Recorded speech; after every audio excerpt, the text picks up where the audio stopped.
Hello everyone, welcome in. In this video, we are going to be dissecting some of the information surrounding these briefs filed on behalf of defendant Alexee Trevizo in her criminal case, in which the Supreme Court will be reviewing these briefs. They will also be reviewing the state's replies to these briefs. Now, before the state had replied to these briefs, when they were filed and before the Supreme Court had accepted them, I was reviewing these briefs and I immediately noticed that there were some serious issues with the briefs, which, legally speaking, made them essentially 100% discountable. They are not worth the paper they are written on for various legal reasons.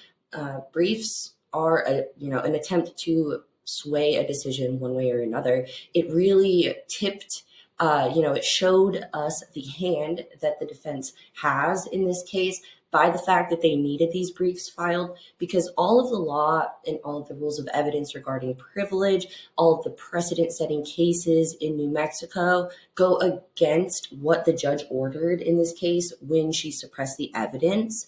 There is a ridiculous amount of case law that shows that this evidence is admissible and should never have been suppressed. So the fact that these briefs were even filed on behalf of defendant Alexee Trevizo really goes to show you that they are nervous in trying to persuade the Supreme Court. Why would they need to do that? Because of precedent.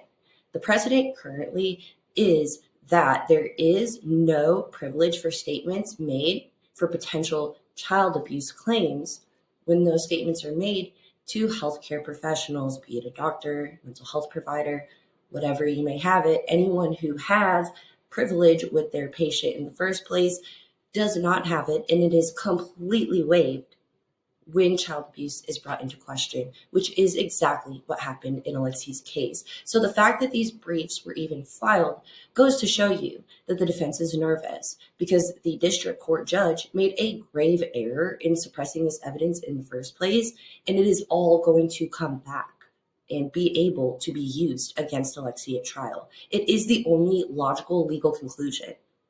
Otherwise, the Supreme Court would have to overrule precedent for Alexee's case. With all of the surrounding evidence being what it is extremely unlikely that this is the case that resets the precedent in New Mexico for privilege in regards to child abuse. So let's just move on to some other interesting information before we dissect these documents here. A few videos back, I said these briefs are not important and are irrelevant in the sense that they are based off a false premise. That's not me just being, petty or trying to be a jerk. That is the legal standard, actually. So I have presented you with just the table of contents from the baby doctor's brief, as I like to call it in my head. This is the baby doctor's brief because this is filed on behalf of the College of Gynecologists and Obstetricians, right? So this is the baby doctor brief. These people are baby doctors. You have to, if you're going to file this type of brief, you are required to address the evidence as it is. You cannot just pick and choose. Your thought process and your conclusion has to take into account all the available evidence, whether it's a pre-trial or a post-trial brief. It still has to draw from all the evidence. You can't just pick and choose the evidence. Otherwise, it's not an unbiased brief that is making a claim on the facts. It would be unwise to make any kind of decision based on this brief, which is why it's the legal standard. So when I literally said this based on a false premise and cannot even be decided on, that's why these are irrelevant, I meant it. I meant that. What did they say? I was standing on business when I said that. That is 100% the legal standard. Also, it draws conclusions that are the fact finders to conclude, which is the stillborn status of baby Alex. That's what all of this comes down to. The reason these briefs are not worth the paper they're written on is because they are solely based on the statements made by Alexee, which is that Nothing was breathing, nothing was crying, nothing was moving, yada, yada, yada. All the statements that would indicate a stillborn. What the brief is not allowed to do is only address those statements and draw a conclusion based on one piece of evidence. They must address the autopsy, if that is the case. The autopsy flies in the face of defendant's statements, which everyone knows a defendant has a whole lot of motive to make statements that would potentially alibi themselves, would they not? So it would be extremely unethical to only draw conclusions based off a defendant's statements, right? Especially when you're baby doctors, right? Ooh, it's a bad look. Ooh, it's a bad look. And I said that in the video. I said, I don't know if I would have put my name on these as the people who wrote these briefs. Were they not presented with all the evidence? Did they just blatantly ignore it? Why did they decide to come to this conclusion? Let's get into my opinion zone really quick. Did they have motive? Would they like the current precedent to be overturned based on how this baby was treated and found? Could these people have some weird motive behind this that I don't know is motivated by their political ideology or their preferred state of medical privilege and testimony? What these people are arguing for is really absurd when you think about it. The people who came out in defense of Alexee without addressing any of the evidence against her, only taking her word, it's just unfathomable, honestly. I'm really shocked by it. It makes me think there's some kind of conspiratorial, like, what kind of legislation do these people want enacted? Like, what are they trying to do here? I truly don't understand. Truly don't understand, especially since just a day or two ago, Court TV aired another special on Alexee Trevizo. They had on a local New Mexico reporter who has now reported an uptick in safe haven baby boxes being utilized. Would you look at that? If that statistic is true, it would lead one to believe that the charges being brought against the likes of Alexis Avila, Alexee Trevizo, have a significant positive impact on the community at large when it comes to utilizing the safe haven baby boxes. That's weird. So when all of these briefs on behalf of Alexee Trevizo are talking about, it can impact all of these things so negatively, could it? Because according to the local reporter there, seems to be having a positive impact that Alexee got snapped up by the police May 2023 after putting a baby in a plastic bag and leaving him in there, not telling anybody, allegedly, right? It's having a positive impact that these women are being arrested for these heinous acts. So, these briefs are literally not worth the paper they're written on. That's not me being catty. That's not me coming to a conclusion based on bias. These are the legal facts. They have to address all the facts. They don't. They can't come to a conclusion that is for the fact finder, aka jury, to make, and they do. And they're based off a false premise, which is that this patient was trying to get medical help and the doctors essentially just turned on her after having a stillborn baby and had her arrested. That's how this is being framed. When you've seen the evidence, you've seen the body cam footage, you've seen how it all happened. You've seen Alexee run down that hallway. You've seen her mom get there 42 seconds after Alexee locks herself in there. You know that how the defense is framing this, how these briefs are framing this, is smart to some degree, but it's not going to last because the facts will outweigh this attempt to sway the Supreme Court into making the same dumb decision that the judge did. So with all of these outlets, creators, people talking about these briefs and being like, this is so bad. Oh man, this is going to hurt Alexee, or, this is going to hurt the state's case. This is going to help Alexee. Like, I can't believe these people are out here in support of her. Like, they're so powerful. No, these briefs will likely not move the needle one bit. All it can do for us who understand legal strategy is know that the defense is scared. They're scared. They called in reinforcements that aren't even going to work. They showed up with weapons but no ammunition. It's just not going to work. And I'm going to prove that by reading the state's response. So let's get into it. Alrighty, this is the state's response to the brief filed by the baby doctors on behalf of Alexee Trevizo. So we are going to read through this and try and hit on any relevant points that really show how strong the state's case actually is when it comes to what the Supreme Court is going to decide in this case. Defendant was charged with murder after she gave birth in a hospital bathroom without calling for medical assistance or immediately informing anyone, put the baby boy in a plastic bag and left him in the bathroom trash about 30 minutes later. But before defendant told anyone that she'd given birth, the baby was found by hospital staff and was soon declared dead. When a physician told defendant that a dead baby had been found in the bathroom, defendant made spontaneous statements in the visible presence of law enforcement without any questioning or prompting by law enforcement. Defendant later moved to suppress her statements, claiming that the physician-patient privilege applied. Defendant's motion also claimed that there was a violation of her rights under Miranda v. Arizona.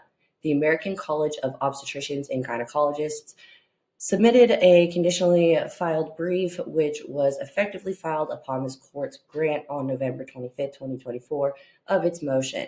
The response brief is timely filed on or before December 16, 2024. Get down here. Summary of proceedings.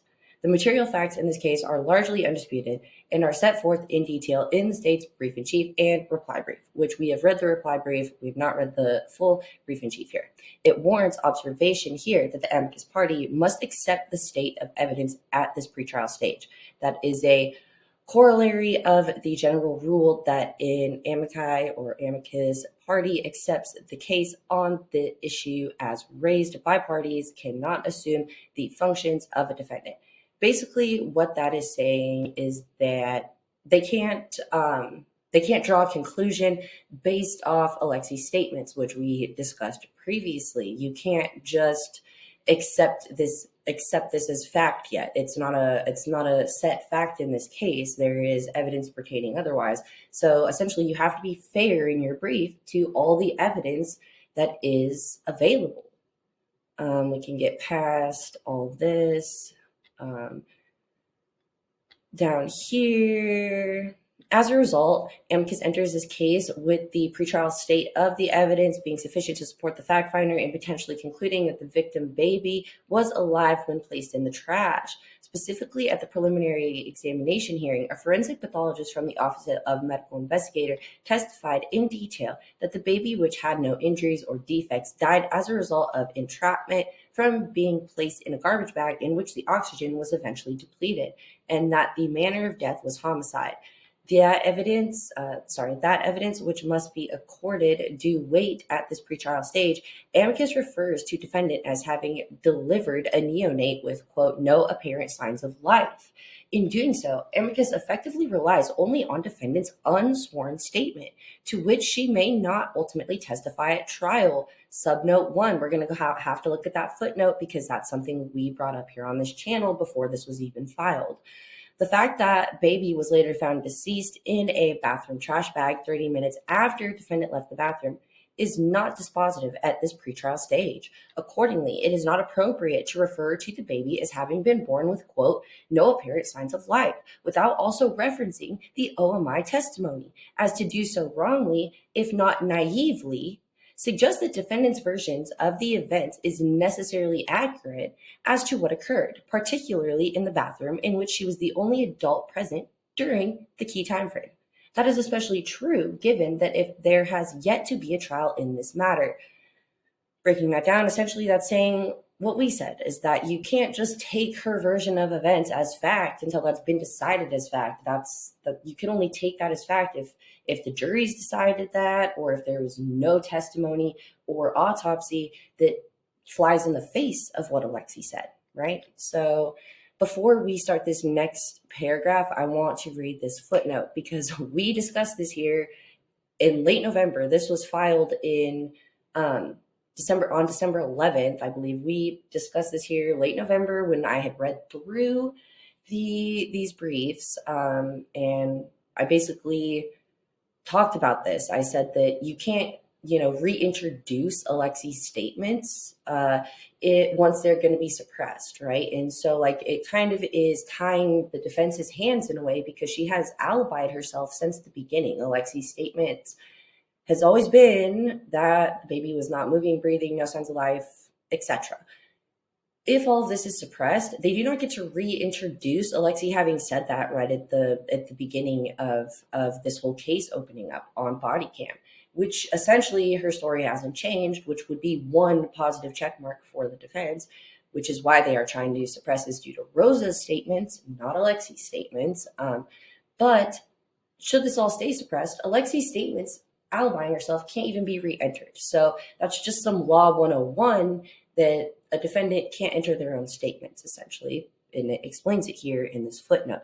It warrants observation that in all likelihood, defendant would not be able to feasibly seek admission of her own out-of-court unsworn statement.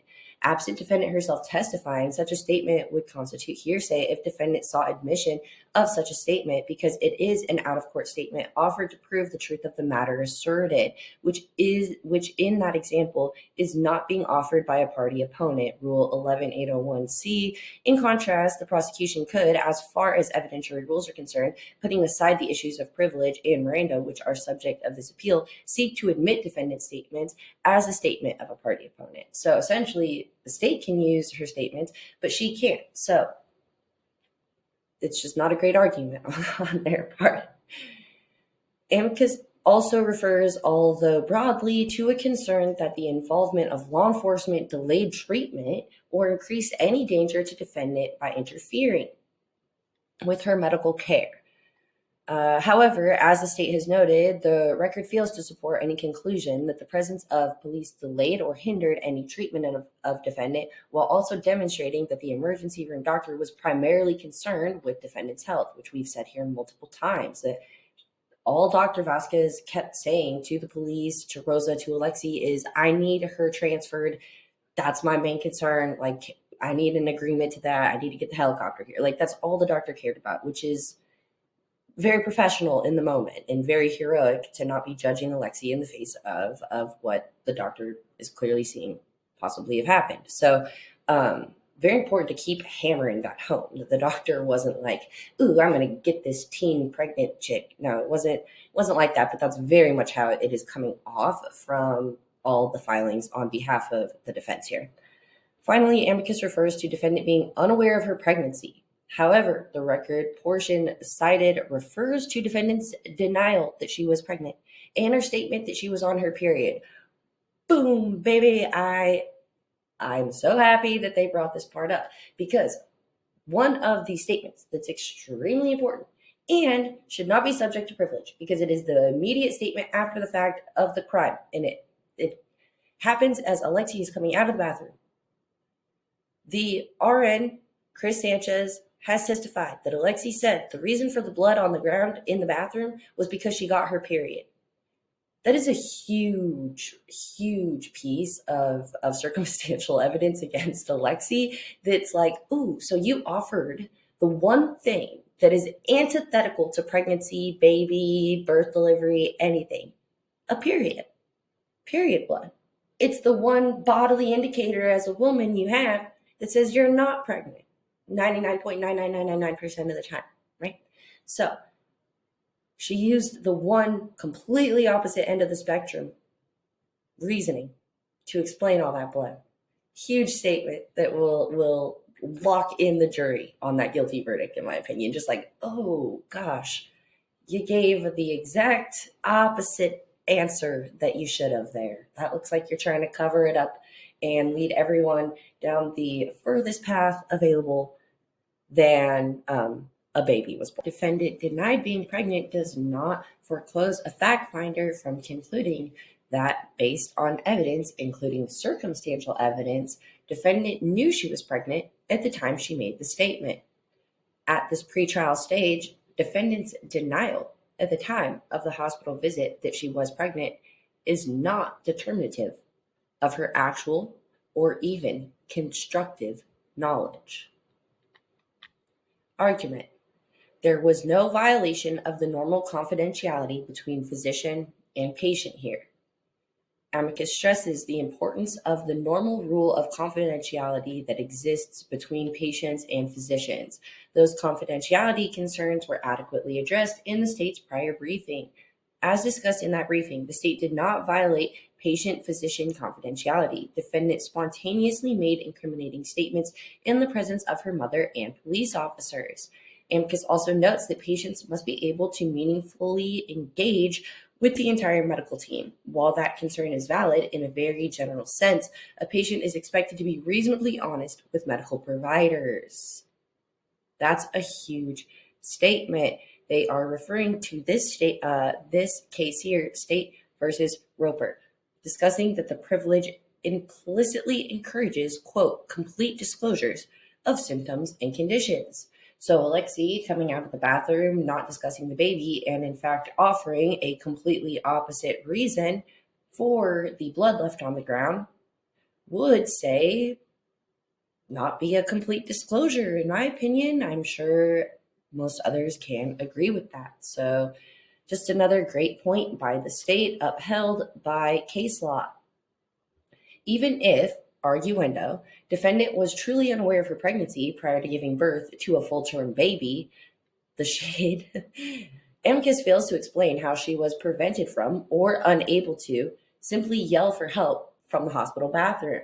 Had defendant simply immediately called for help upon giving birth, it is extremely unlikely, if not practically unimaginable, that the police would have been called, because there would be no apparent crime. There was no criminalization of a pregnancy outcome in this case, which this was one of the main points I had, that I took issue with these briefs, that they drew this conclusion, and we've questioned where the heck did they get that evidence from. Amicus refers to the, quote, criminalization of pregnancy outcomes, quote, adverse pregnancy outcomes, and terms such as, quote, miscarriage and, quote, stillbirth, among similar phrases. The use of those terms wrongly implies that the state is prosecuting defendant for a tragic pregnancy outcome, and, worse yet, suggests that the amicus was at least simply unaware, at the time of preparation of its brief, of the complete state of evidence that will be brought to bear at a trial of this matter. Let's go down to the subnote before we continue the next paragraph. Footnote 2. It is understood that an amicus party sometimes enters a case with less than optimal knowledge of the issues and evidence bearing on such issues. However, in this matter, it's not clear whether amicus was simply unaware of the May 2023 preliminary examination testimony through no real fault of its own, or was affirmatively misled at some point as to the state of the evidence in this case. Shots fired. Amicus filed its motion for leave to file on November 6, 2024. As a result, it would appear that amicus did not have access to the preliminary examination audio before their conditionally filed brief was prepared. Because defendant failed to include any reference to the forensic pathologist's testimony in her answer brief, the state filed on October 30th, 2024, an unopposed motion to supplement the transcripts with the audio from the May 16, 2023 preliminary examination held in the concluded but related case. This court granted that motion on November 12, 2024, 6 days after amicus filed its motion for leave.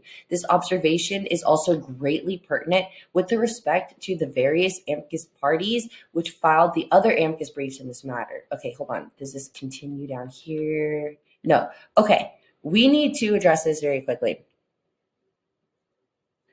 Basically, what this is saying is this is vindicating us. Remember when we were complaining a few videos back when I really said this stuff is a bunch of hullabaloo. It's not great. And who gave them the evidence? How did they make this decision? What were they told about the state of baby Alex? And why did they come to this conclusion of stillbirth, miscarriage, all this stuff? Knowing now that these people who wrote these on behalf of Alexee did not have access to the knowledge, likely, that there is an autopsy out there saying that baby Alex was alive. That could completely change everyone's opinion. If those people weren't shared with this evidence, what if they rescind their brief? What if they say, hold up, wait a minute, we take it back? We take it back because we were sorely mistaken, or, as it says up here, or were they affirmatively misled at some point? Very important, you guys, because people are out here on these streets saying, oh, this is going to be a big deal. These people are highly respected and they're coming here on behalf of Alexee. Well, they are, but under false pretenses, it would seem, and without all the information, which we said in our video that it's a real embarrassing look for the people who put their names on these briefs. I said that straight up. I pulled no punches. They look like idiots. I'll double down and say that. They look like straight up idiots right now. Like, this is embarrassing and it calls into question, like, your you know, these professors, this college of obstetricians, whatever. You guys are starting to look real dumb. Real dumb. Where's your deductive reasoning? Where's your researching skills?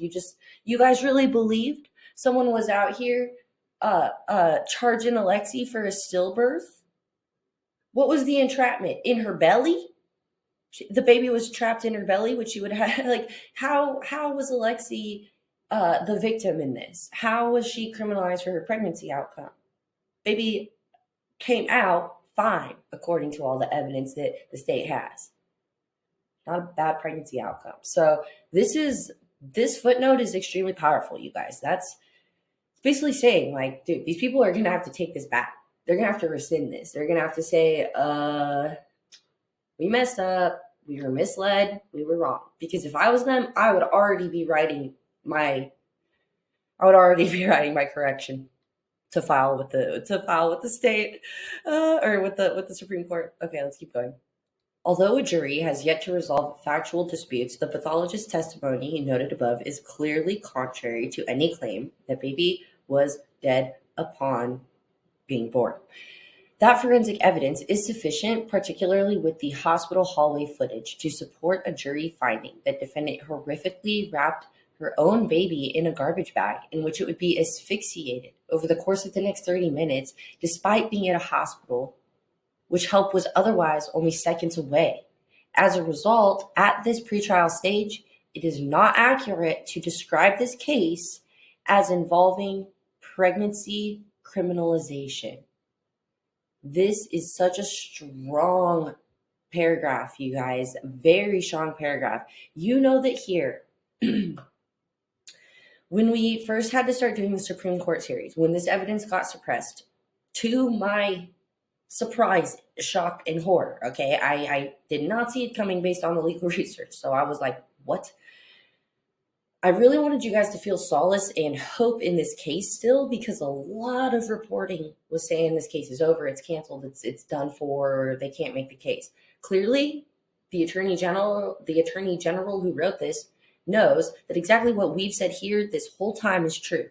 All we need is the hallway footage in the autopsy, because it's haunting. The hallway footage is haunting to know that a baby is lying in that hospital bathroom, suffocating to death, while Alexee walks out wiping the blood off her hands and not telling nobody. It's horrific, daunting, and pretty much every jury in the world is going to find her guilty, in my opinion. So this is a very important statement. This is not about pregnancy criminalization. It's outright disrespectful to those who have actually faced discrimination or pregnancy criminalization in their life to compare that to Alexee, which is why up above it was also very pertinent to say that they must not know all the facts, the people who keep saying this, because the facts say otherwise. So this is just a banger of a point here. Like, they are just hitting home runs. Yeah, it's just, I can't even say anything else. It's just home run after home run right now. Defendant is being prosecuted because the forensic evidence supports a conclusion that after she gave birth to a healthy baby, defendant killed the baby by placing it in a garbage bag in which it was asphyxiated and died as a result of that entrapment. Amicus also expresses concerns with a lack of trust between patients and doctors. However, as noted above, that is a red herring here because defendant herself was clearly less than honest with medical staff immediately upon giving birth. Amicus also asserts that medical staff should not be involved in interrogating patients. Yet, as the state noted in its brief in chief and reply brief, there was no interrogation of defendant. The police did not interrogate defendant. Likewise, medical staff did not interrogate defendant. In fact, law enforcement did not direct medical staff to do anything. As previously noted, there is no evidence to support a conclusion that medical staff acted as agents of law enforcement. Number 3, defendant is not being prosecuted for a tragic pregnancy outcome, and there is no evidence in the record to suggest that defendant is part of a vulnerable population. Amicus again refers to the criminalization of pregnancy outcomes. As noted, this case does not involve the criminalization of a tragic pregnancy outcome. At this pretrial stage, it is imperative to keep in mind that were a fact finder to credit the forensic pathology testimony, then by definition, defendant killed her own baby. Of course, a fact finder has yet to resolve those key factual disputes. However, the repeated attempts to portray this case as involving the state prosecuting a woman for assertedly giving birth to a stillborn are misplaced precisely because of the pretrial status of this case at this juncture. Moreover, the subject matter of this appeal is not whether there is probable cause to arrest or prosecute defendant. The narrow legal question before this court are whether the district court erred when it found that defendant's spontaneous statements made before third parties are admissible under Rule 11504 NMRA or are inadmissible under Miranda. As shown in the state's briefing, the district court erred on both those issues. Let's go up to the footnote 3. In fact, it does not appear the defendant raised any challenge to the district court's finding of probable cause, referenced in note 2 above. The remainder of Amicus's arguments focus on allegations that marginalized populations are particularly susceptible to the lack of prenatal care. However, there is nothing in the record that would support a finding that defendant was part of any marginalized population to begin with. Regardless, this case simply does not involve, as noted above, medical care being denied to any person, regardless of whether law enforcement was involved. Conclusion. Amicus raises concerns that may be salient in a case involving materially different facts. However, those concerns are simply not present here. At this pretrial stage, the salient evidence that must be kept front and center is the forensic pathologist's testimony. That testimony, if credited by a jury, would support a finding that the victim baby was alive when born and subsequently was asphyxiated in a trash bag after being placed there by defendant and left there for at least 30 minutes until discovered by hospital staff. In fairness, the jury could possibly believe defendant that the baby was not alive when it was born, but those remain matters for the jury. Given the forensic pathologist's testimony, it is not accurate to describe defendant as having been prosecuted for a tragic pregnancy outcome. The state continues to request that this court reverse the district court's suppression order in all respects and remand this matter for further proceedings. Respectfully submitted, Raul Torres, Attorney General. I thought it was extremely important to go through this whole document with all the chatter online seeming to be afraid of these briefs having been filed. No one wants to seem to dig that deep before they make their content and scare their audiences about these briefs when all the legal facts point to the fact that these briefs are not worth the paper that they're written on. It is pretty clear as day that the question is still up in the air. Did the people who write these briefs see the autopsy, or were they misled, as the state put it, about the status of baby Alex's birth? Because it has not yet been decided as a fact of law by a jury if baby Alex was alive or dead. and that is for the jury to decide based off the autopsy.